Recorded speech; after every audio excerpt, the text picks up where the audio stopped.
Hello there. This is my tutorial on how to draw Lewis structures. Let's get into it.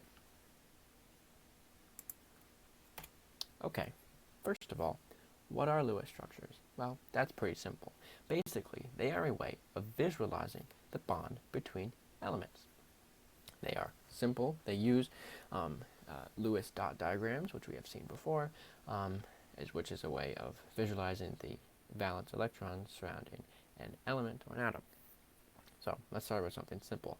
Hydrogen, being in the first group of elements on the periodic table, hydrogen has one valence electron. Now, in order for hydrogen to be happy, all it needs is two valence electrons. This means it would have a full outer shell, and it will be happy. So, it just needs to gain one electron, right? Not that hard. But hydrogen can't just take an electron from anywhere. It needs to borrow it or share it with somebody else. Luckily enough, there's another hydrogen, and it also wants to get another electron. So, what do? They share, just like good little children. They share. Now, this hydrogen, ooh, 1, 2 electrons, bam, it's happy. This hydrogen, 1, 2 electrons, bam, it's happy. Smiley face when everyone's happy. This can be showed also like this. That's a Lewis structure for two hydrogens bonded together. Also, each 2. Okay, hydrogen, that's pretty simple. We're better than that, right? How about 2 chlorines bonded together? This one's also pretty simple. So, Cl2. Now, chlorine, unlike hydrogen, has 7 valence electrons. It's part of the halogens family on the periodic table. 1, 2, 3, 4, 5, 6, 7. Another chlorine, 1, 2, 3, 4, 5, 6, 7. Like hydrogen, all it needs is one more electron to be happy. So, what does it do? Shares with its other chlorine. Bada bing, bada boom. They're happy. They both get 8 electrons. They have a full outer shell. They're happy. This can be shown with this. Need electrons outside to show that they have full shells there as well. Full pairs. Electrons like to be in pairs. Pairs around the outside. Okay, Cl2, not that hard. Well, let's deal with a gas now. Something that we're all pretty used to, accustomed to in our life. Carbon dioxide, CO2. We breathe it out, trees breathe it in, we're both happy. Well, guess what? CO2 wants to be happy too. In order for that, oxygen and carbon need to all have full valence shells. So, when you draw these Lewis structures, you want the element with the most bonding sites in the middle. In this case, it would be carbon. It has 4 valence electrons, and then oxygen on the outside. Oxygen has 6 valence electrons. You also want to distribute these evenly. That usually makes it easier when you're drawing. So, what does carbon do? Carbon borrows from here. Carbon borrows from here. Borrows from there. Or should I say shares? Shares from there. Now, carbon has 1, 2, 3, 4, 5, 6, 7, 8. Bam! It's happy. Oxygen, 1, 2, 3, 4, 5, 6, 7, 8. Bam! Happy. Oxygen, 1, 2, 3, 4, 5, 6, 7, 8. Bam! It's happy. Everybody's happy. CO2 is happy. They created a nice bond. This could be shown. Let me draw the Lewis structures like this.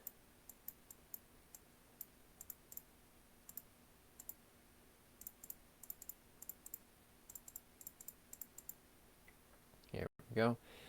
Carbon in the middle, oxygen on the outside. Those pairs to fill up those extra bonding sites. Everybody's happy. Ooh, that's great. Previous board.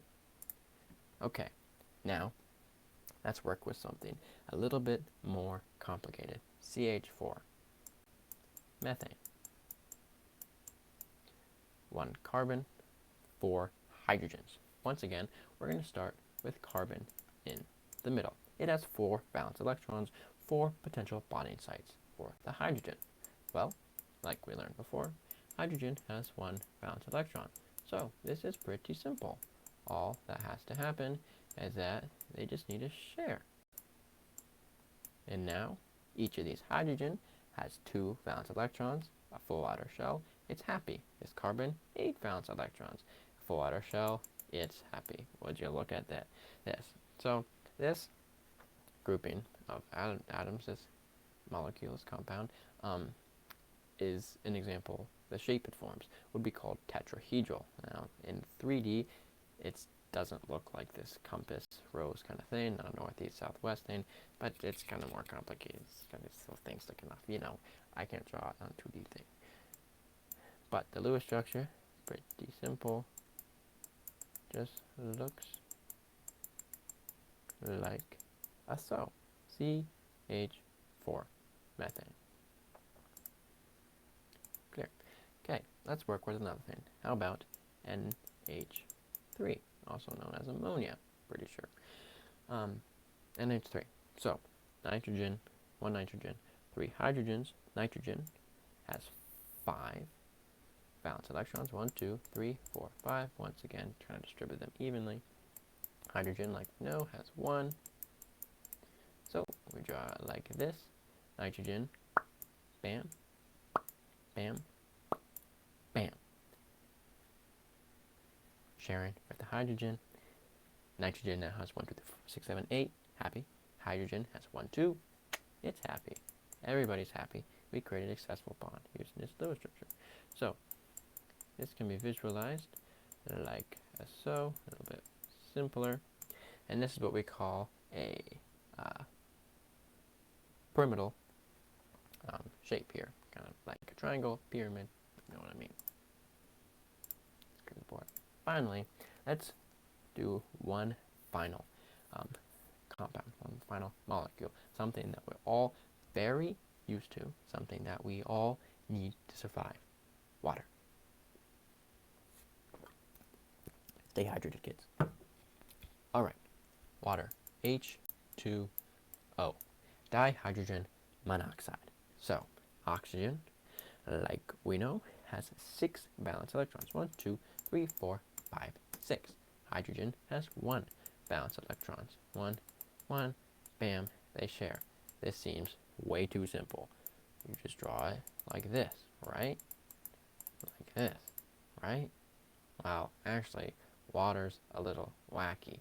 In reality, the Lewis structure is actually drawn something more like this. This gives water a bent shape, creates dipole attraction between 2 water molecules, and makes water how we know it today. It wouldn't be sticky if it wasn't like this. It wouldn't beat up in little balls if it wasn't like this. This makes water very special. And this is the Lewis structure for water, H2O, dihydrogen monoxide. So, I hope you all learned something very interesting today, and tune in for next time where we go over, I don't know. Anyway,